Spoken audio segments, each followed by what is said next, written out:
And in today's video, we're going to take a look at how to make tomato sauce that can virtually be used for anything.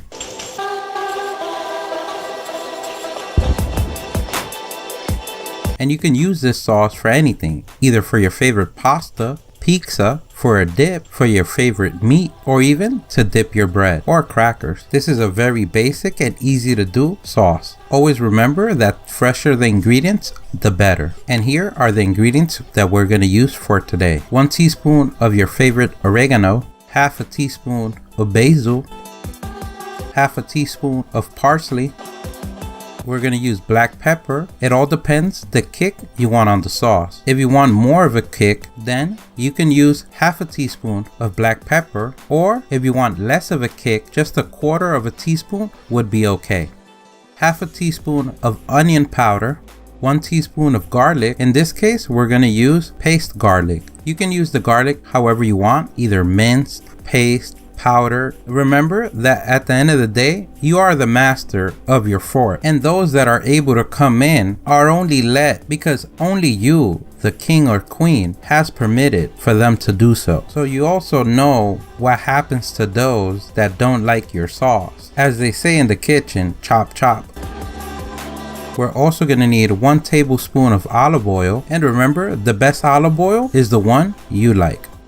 Parmesan cheese to taste. You can grate it or you could buy it pre-grated. 1 can of tomato sauce. You can also puree a can of tomatoes. You can also puree fresh tomatoes, or you can use 3 tablespoons of tomato paste and add a little bit of water to the consistency that you like. Let's go ahead and put a pan on the stove and turn on the stove to high heat. Once the pan is hot, let's add our olive oil. Add the garlic and stir. Now we can lower the heat to medium low. We want to move the garlic around because we don't want it to burn.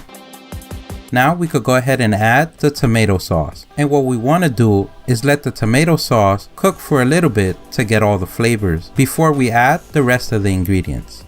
I like to add the oregano first and stir for a few seconds and then add the rest of the ingredients.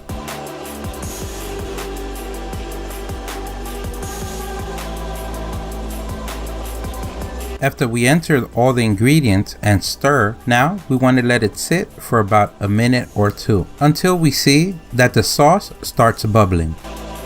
Once you see the bubbles, now we can add Parmesan cheese to taste. We go ahead and stir the mix and let it sit for about a minute.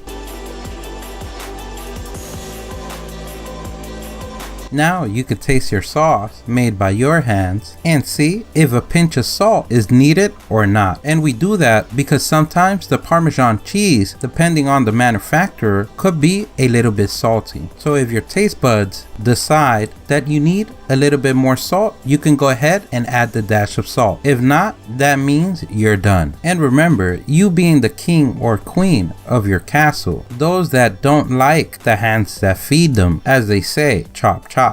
Don't forget, if you like the video, give us a thumbs up. That really helps. Don't forget to subscribe. If you have any questions, place them in the comment section below. Follow us on social media. Thank you for watching, and here's a link to our latest video.